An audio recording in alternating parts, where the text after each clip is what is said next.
नमस्कार दोस्तों। आज मैं आप सबको डॉक्टर DS शुक्ला द्वारा लिखित एक कहानी उर्मिला सुनाने जा रही हूँ।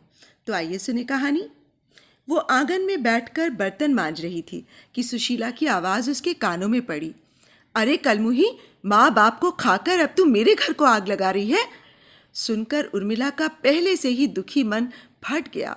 वो राख से बर्तन मांजते हाथों से अपना मुंह ढांप कर रोने लगी। मन हल्का होने पर चेहरे से हाथ हटाकर उसने अपने काले हाथों को देखा। उसे अपना चेहरा काला होने का भान ही नहीं हुआ। कालिक भरे हाथों में ही उसे अपनी जिंदगी की सारी घटनाएं चलचित्र के समान दिखने लगीं।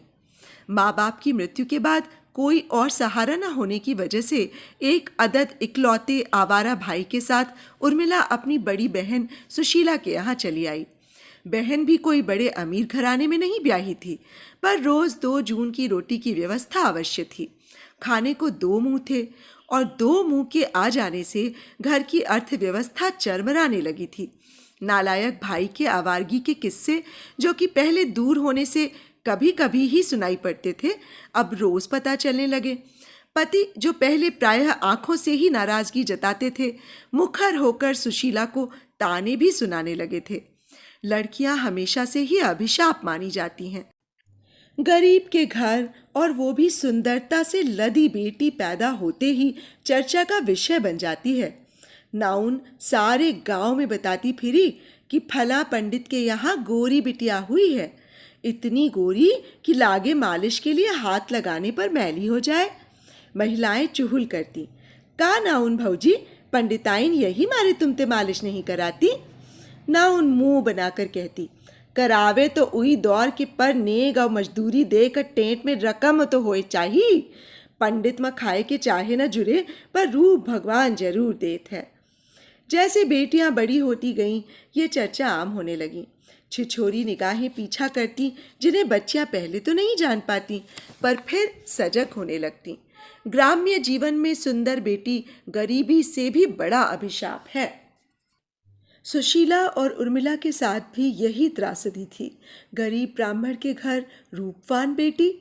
सुशीला का ब्याह तो किसी तरह पड़ोस के गांव में हो गया। इसमें दोनों बहनों की सुंदरता और सुगढ़ता की तारीफ का बड़ा योगदान था। सस्ती से सस्ती शादी में भी कर्ज तो लेना ही पड़ता है।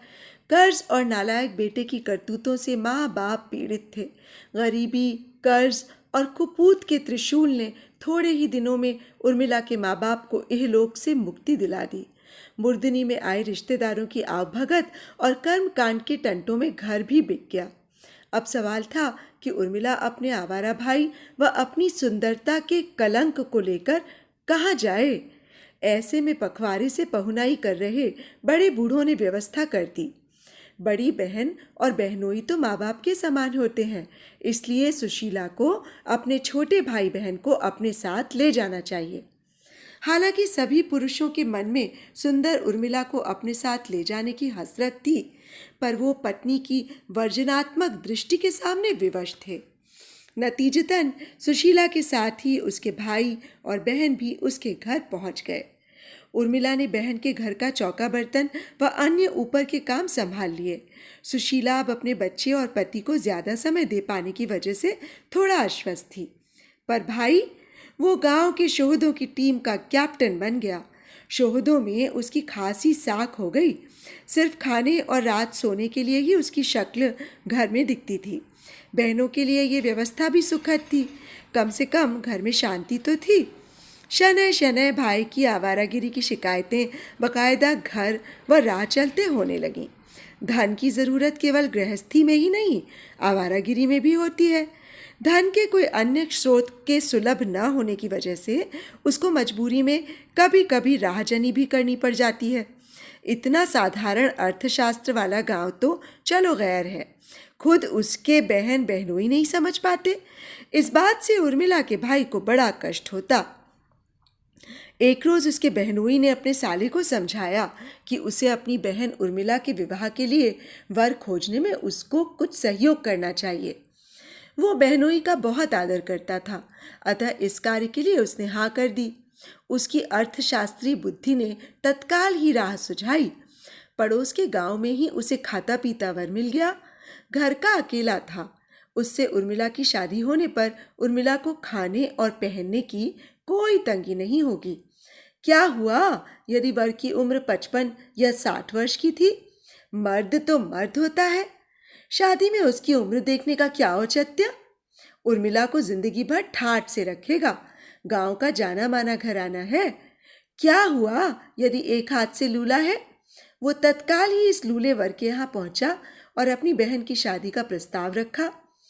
लूले तक भी उर्मिला के सौंदर्य व सुगढ़ता की चर्चा पहुंच चुकी थी। वो गल गल हो गया। कहाँ उसके लूलेपन की वजह से उसे कोई बदसूरत कन्या भी अब तक नहीं नसीब हुई, और कहाँ साक्षात मेनका का भाई देवदूत बन वैवाहिक प्रस्ताव लेकर उसके घर आया। उसने सावधानी से अपना लूला हाथ भावी साले को दिखाते हुए सेवक को नाश्ता पानी लाने को बोला। साले साहब ने नाश्ता पानी लेने के बाद भी उसके लूलेपन का कोई नोटिस न लेते हुए शादी में लेन देन की बात जारी रखी। रात में ही खाने के समय उसने अपनी दीदी और जीजा के सामने उर्मिला की शादी के बारे में अपनी रिपोर्ट प्रस्तुत कर दी। लूला वर अपने कुंवारेपन के लिए अड़ोस पड़ोस के गांव में कुख्यात था। सुशीला ने पहले ऐतराज किया तो उसके पति ने घुड़क दिया, किंतु यह सुनकर कि शादी का सारा खर्च वर ही करेगा, सुशीला का भी प्रतिवाद शांत हो गया। दहेज रहित आदर्श विवाह। ये बात दीगर है कि दहेज लड़की वाले न देकर वर ही 500 रुपए घूस में अपने साले को दे रहा था। साला भी इसी दूरदृष्टि से शादी का प्रस्ताव ऐसे सुयोग्य वर के घर लेकर गया था। साला तो 100 रुपए में ही मान जाता, पर जीजा ने तो दिया उसका 5 गुना। सभी संतुष्ट थे सिवाय उर्मिला के, जिसको विकलांग पति से शादी करनी थी, परंतु उसकी राय जानने की किसी ने भी जरूरत नहीं समझी। आज ये बात शायद बड़ी अत्याचारी लगे, परंतु 50 के दशक के ग्रामीण भारत में लड़की से राय लेने की परिपाटी बिल्कुल नहीं थी। उर्मिला उस जमाने की गऊ लड़कियों की भांति लूले पति को भी शायद पौराणिक सतियों की भांति स्वीकार कर लेती, परंतु आज सुशीला के नाराज होने की वजह ने उसका दिल ही तोड़ दिया। सुशीला की नाराजगी भी काफी जेन्युइन थी। भारतीय नारी सारी विपदाएं हंसते हंसते झेल सकती है, परंतु सौत की परछाई उसे सपने में भी सहन नहीं। हुआ यूं कि एक दिन काम करने में उर्मिला आंगन में फिसल कर गिर पड़ी। अभी वो सोच ही रही थी कि उसे चोट कहाँ लगी कि उसका बहनोई आ गया। उसने उर्मिला को हाथ पकड़कर उठाया ही था कि सुशीला वहां आ गई। उसे कुछ गलतफहमी हो गई। उस समय तो बगैर कुछ बोले ही वो दोनों को आग्नेय दृष्टि से देखते हुए वहां से तमक कर चली गई। उर्मिला इस मौन ज्वालामुखी को नहीं भाप सकी। वो उठकर बर्तन मांजने लगी, परंतु पति के जाते ही सुशीला अपनी ही लाचार बहन पर बरस पड़ी। ये आरोप उर्मिला के लिए अप्रत्याशित और हृदय विदारक था। महिलाओं में कष्ट में सबसे पहले आंसू निकल पड़ते हैं। रोने से उनका कष्ट कुछ कम हो जाता है, पर आंसुओं से भी जब आत्मिक कष्ट कम नहीं हो पाता तो वो कुछ भी कर सकती हैं। का न करे अबला प्रबल। पर भारत में नारी का कष्ट जब बर्दाश्त के बाहर हो जाता है, तब वो किसी और पर घात न करके आत्मघात की ओर प्रवृत्त हो जाती हैं। यही मानसिकता इस समय उर्मिला के मन पर भी छा रही थी। गरीबी, सुंदरता, माँ बाप की असमय मृत्यु, बहन बहनोई पर आश्रित होना, और तो और शरीर तोड़ परिश्रम के बाद भी सम्मान की कमी, नालायक भाई और उसके द्वारा ढूंढा गया विकलांग बूढ़ा पति, कहाँ तक अपने कष्ट गिने और सहे, और अंत में बहन द्वारा घिनौना लांछन। इसके बाद वो अपने बहनों के सामने कैसे पड़ेगी? बड़ी बहन का छोटी बहन पर इतना अविश्वास। उसकी आंखों के आंसू सूख गए।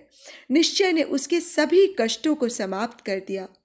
वो धीरे से उठी, कमरे में जाकर बड़ी बहन के सोते बच्चे को प्यार किया।